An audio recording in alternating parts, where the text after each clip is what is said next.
ကျွန်တော်တို့ဒီနေ့လေ့လာမယ့်စကားလုံးကတော့ help โอเคเนาะအားလုံးသိပြီးသားပါကာလာလေးတွေခွဲပေးထားတယ်ကူညီသည်ပေါ့โอเคเนาะအဲ့တော့ကိုကဘသူ့ကိုကူညီမှာလဲဘာကိုကူညီမှာလဲ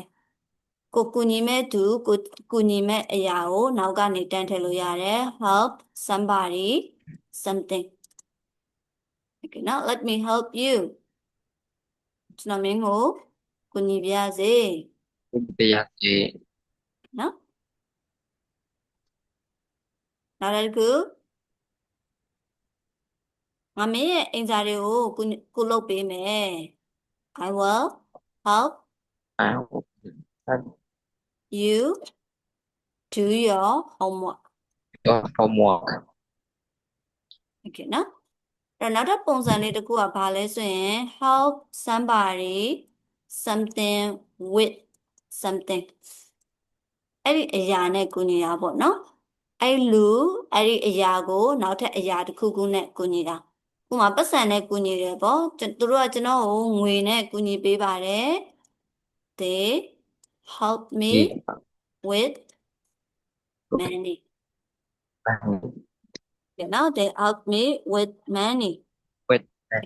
သူတို့ရဲ့အင်္ဂလိပ်စာနဲ့အကူအညီကျွန်တော်ကိုအကူအညီပေးပါတယ် they help they help me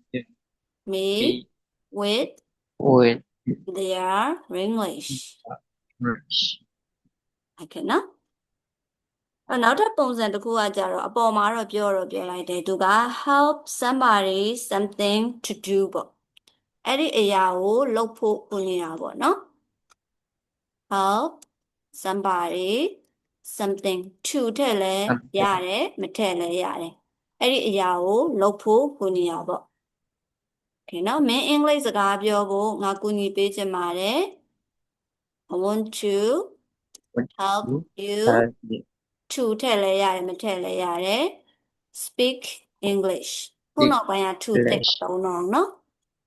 အမေအင်္ဂလိပ်စာတိုးတက်အောင်ငါကူညီပေးချင်ပါတယ် I I want want to to help help you you improve improve your English English. โอเคရမယ်နော်နောက်တစ်ခုကကြတော့ तू ကidiom သဘောမျိုးလေးပေါ့နော် can't help ဘဖိုင် ng လို့သုံးတာ can't help ဘဖိုင် ng အဲ့ဒီအရာကိုမလုပ်ရပဲမနေနိုင်ဘူးလို့ပြောချင်တာဥမာအဲ့ဒီအရာမလုပ်သင့်မှန်းတော့သိတယ်ဒါပေမဲ့မလုပ်ရမှန်းမနေနိုင်ဘူး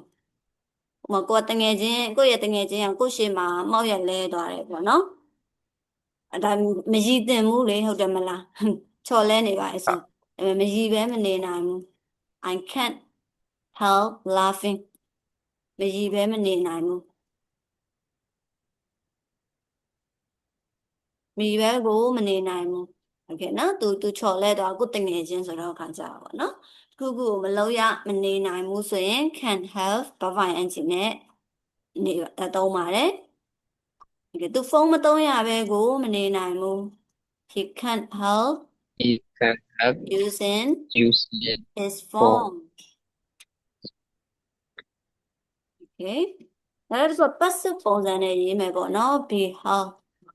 helped passive ပုံစံမှာသူကအကူအညီရခဲ့ပါတယ်ပေါ့ he is helped he help ပတ်စံအကူအညီရခဲ့တယ် with money with money he is helped with money with money. okay အင်္ဂလိပ်စာလေ့လာဖို့အကူအညီရခဲ့ပါတယ် he is He helped is helped to learn to English learn English. okay ရမယ်နော်help ရဲ့အဓိပ္ပာယ်ကကူညီသည်ကူညီပေးသည်ပေါ့နော်သူရဲ့နောက်မှာ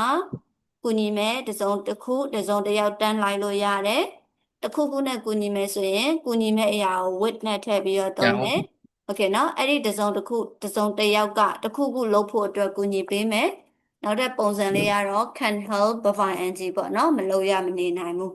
ပြီးတော့ passive ပုံစံနဲ့လည်းသုံးလို့ရပါသေးတယ်နားလည်မယ်နော်